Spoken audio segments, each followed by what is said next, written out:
1, 2, 3, what's the meaning of democracy?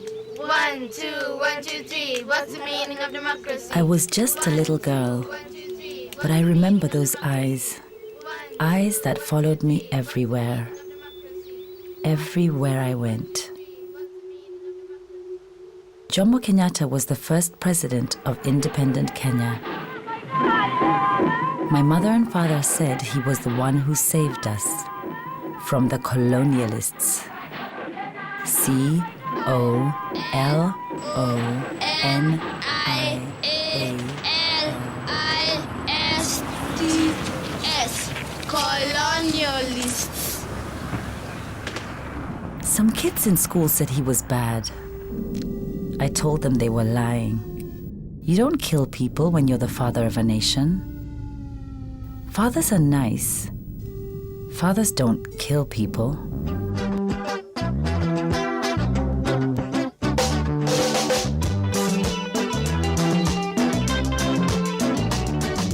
Those days, the roads were scrubbed down by the city council until they shone. Shone like my school shoes. Shone like the sun. Everything shone. People were happy.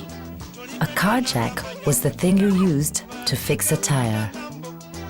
And if your car got stuck in the mud, people came from everywhere and helped you pull it out.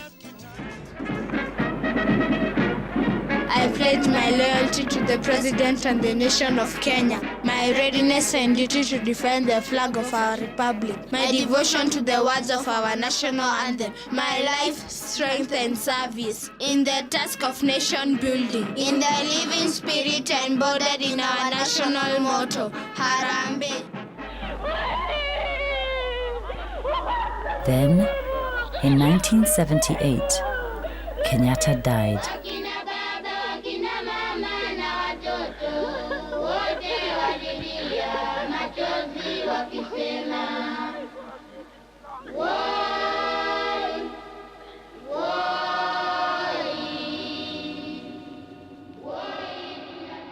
Everyone was whispering about losing everything. What would get lost? Who would lose it? Daniel Arap Moi seemed nice. He liked to plant trees. As the national tree planting effort continues. He liked it when choirs sang for him. He smiled when people came and danced for him.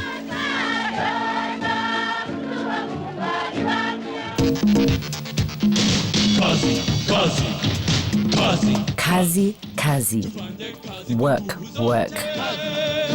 We honestly believed that we were the most progressive country in Africa.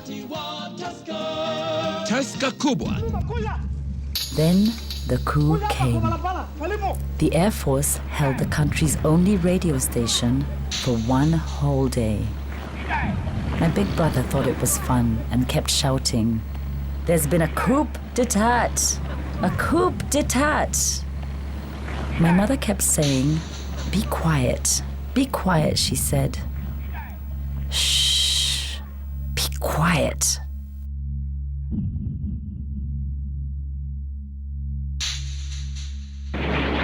People say that day, Moi cried so much, his eyes turned red for good.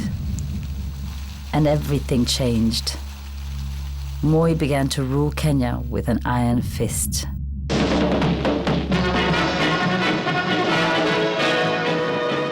Today, His Excellency President Daniel Arap Moi went to church.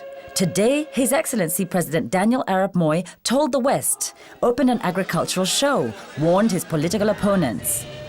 Today, His Excellency, today, His Excellency, today, His Excellency President Daniel Arap Moi.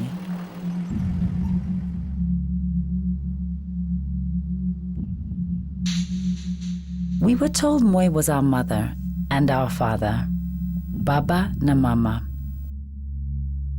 Others said he was bad, that he killed his opponents.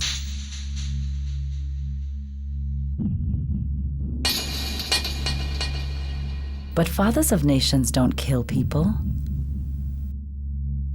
And from every wall, in every shop, and every home of every town and village and city, his eyes watched our every move.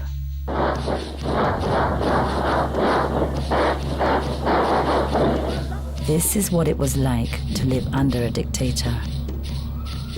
At night, people drew curtains, sat close and whispered rumors about rumors in the dark. Of disappearances, of secret policemen, of torture chambers hidden deep beneath our feet. The sky suffocated us.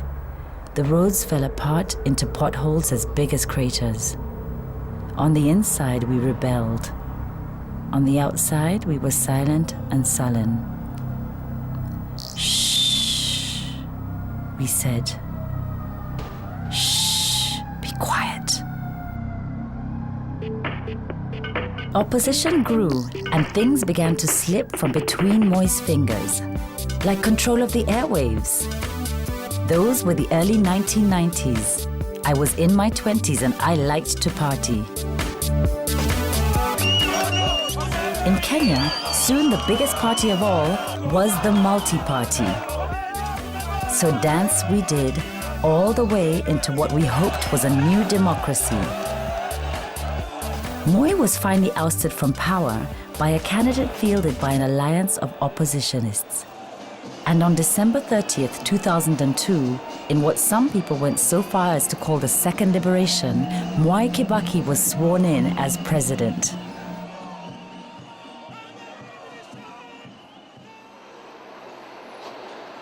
Five years on, there are youth funds, women funds, all kinds of funds. There's free primary school education. There are massive traffic jams. Violent crime and unemployment are also on the rise. You might have more money, but someone could shoot you for it. The economy has grown from 2 to over 6%. And still, some people say that Kibaki's bad. That he turns a blind eye to financial scandals and a deaf ear to growing complaints. That he has allowed corruption to grow to endemic proportions. Now everyone's lining up to be the next president. With well over 100 registered political parties, it's all we ever talk about these days. Vote Raila. Or is he too fiery? Kibaki's a sure thing, but is he too old? Uhuru's young, but what's he about? Come on, support a female candidate. Why? Just because she's a woman? Now the big one. Which party, which party, which party? No, let's go. Let's go check out another party.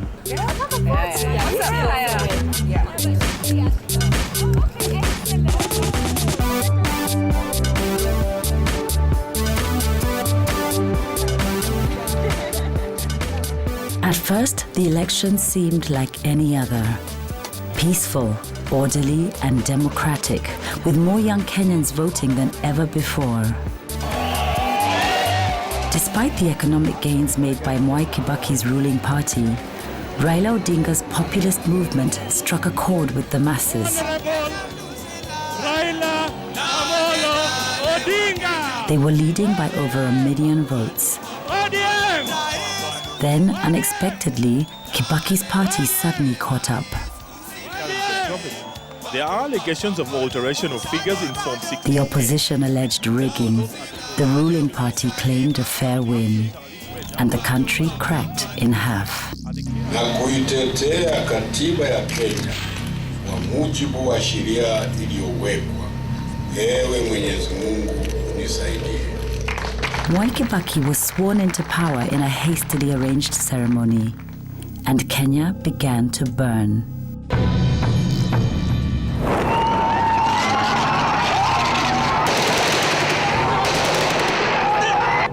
Within days, over 1,000 people were killed, and 300,000 became refugees in their own country. Machetes rose and fell. Poisoned arrows flew, and boulders blocked roads.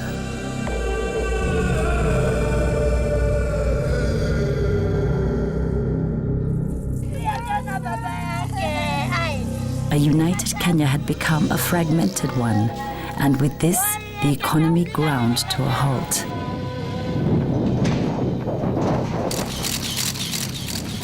After weeks of uncertainty, a power-sharing deal was eventually reached. But no one is certain. Will it hold? Will it work? There's new talk of yet another general election. Finally, the leaders left. Outside, they enjoyed a moment. And the only people with smiles on their faces are the politicians.